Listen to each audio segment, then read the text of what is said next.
Grace, peace, and blessings to you all. Welcome once again to another edition of the Be For Real Show. I am your host, Brother Brooks. Glad to have you back with us one more time. Before we get into today's topic, do me the quick favor, hit that subscribe button, hit that like button, and that notification bell so that you are aware as soon as we drop hot new content. So without further ado, let's get into today's topic. This is a devastating loss to the hip-hop community and fans of the Grammy-nominated rap trio MIGOS. Now, TAKEOFF was found dead after investigators say shots rang out during an after-party overnight. Atlanta-based rapper TAKEOFF, real name Kershnik Kari Ball, has died, according to police, after he was shot at a bowling alley in Houston.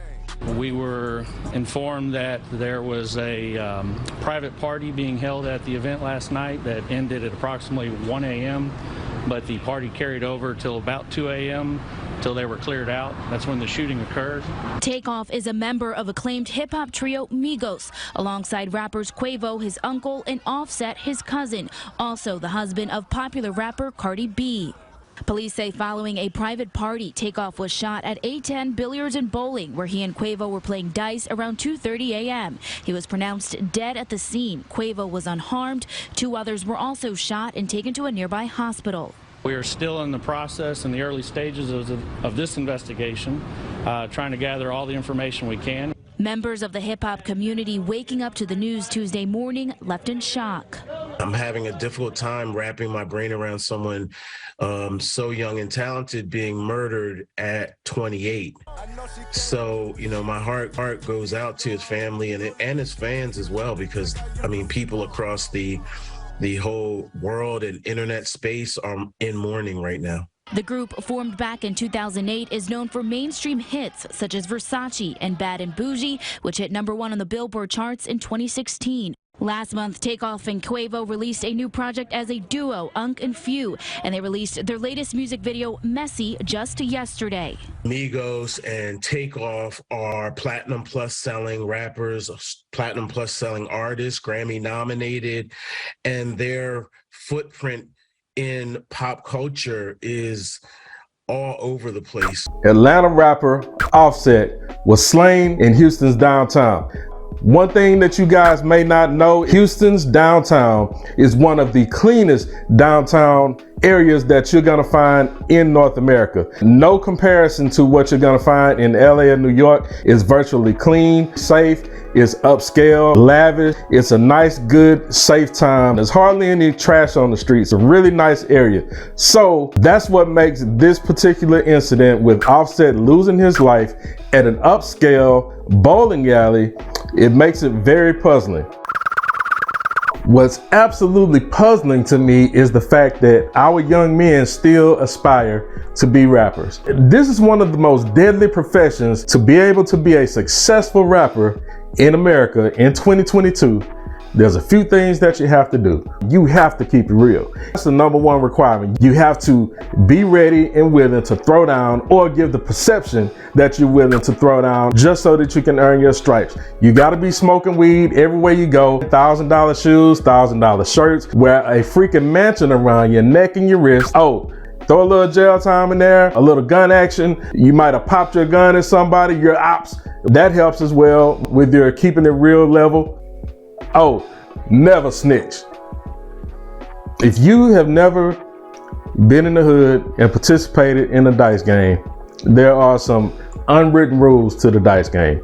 First and foremost, you will never get all of the money, get up and walk away from the dice game without any type of static. But what baffles me is you have a high-class event.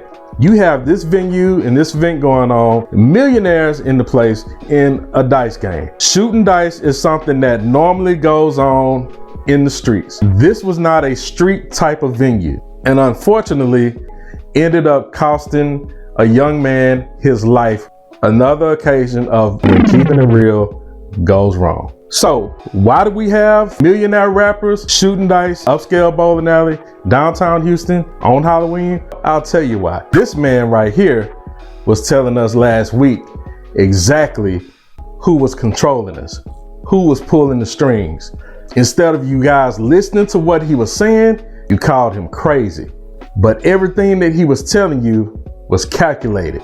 Everything that he did was calculated. From wearing the White Lives Matter t-shirt, following that up with interviews, people shunned him when he was only being honest, virtually sacrificing billions of dollars just to get a message out to you guys about the Jews that control the industry. Those same Jews push violence, the degradation of the black women, the black family, the black community, all for their personal gain. They seem like they're making it cool to be drinking lean and syrup, and it's the most dangerous. It's the most dangerous thing that's facing our society. So why sign an artist that would promote that? It's opportunistic. Yeah. I got people to feed. I got a business to run. What does it value a man to gain the whole world and lose his soul is what Kanye was thinking, I guarantee you. You see, his belief in Jesus Christ is something that drove and motivated him to not only send the message to you, but to also call out your hypocrisy. It started with the White Lives Matter shirt. He was making a point. Those photos dropped. You again got on social media and said how crazy Kanye West was. But you missed the message completely. You can say anti-nigger things all day, but anti-Semitic? No, don't even think about it. Here's the thing. Kanye West is not the first person to call out the Jews who are pulling the strings in the entertainment industry.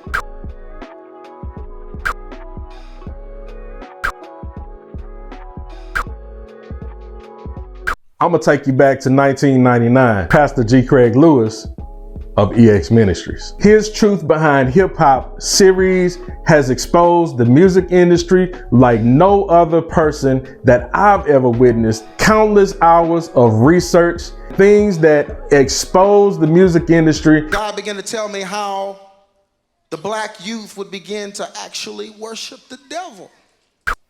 This is a true man of God, not like a lot of you other jellyback Christians and jellyback pastors who aren't willing to talk about exactly what's going on that's killing our children. So here are the 3 things that we can do as a community to stop this madness from happening. Number 1, be fathers, be actual fathers. That doesn't mean be a check.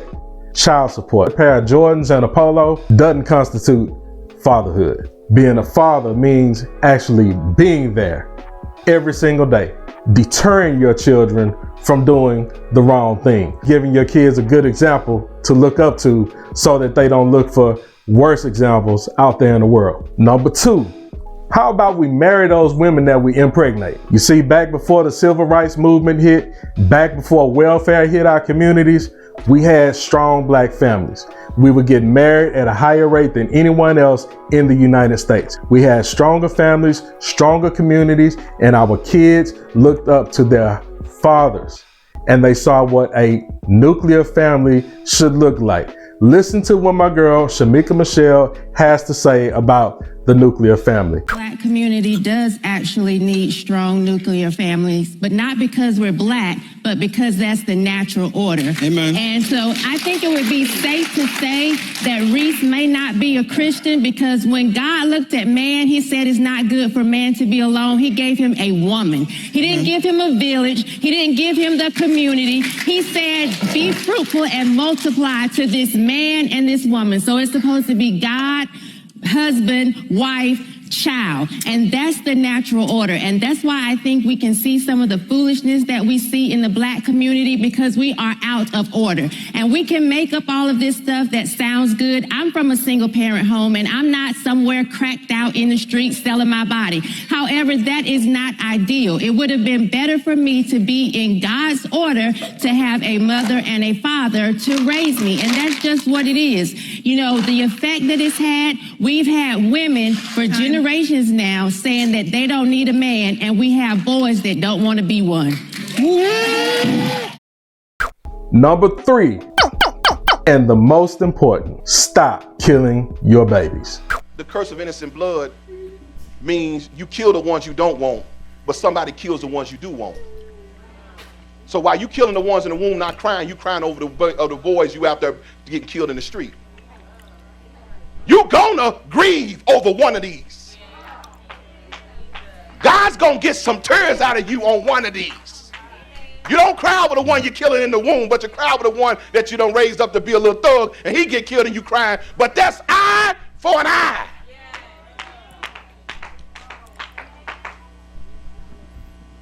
Murder to God is murder. So how dare we call the black man deadbeats when our women are murderers? Sometimes the message has to be harsh.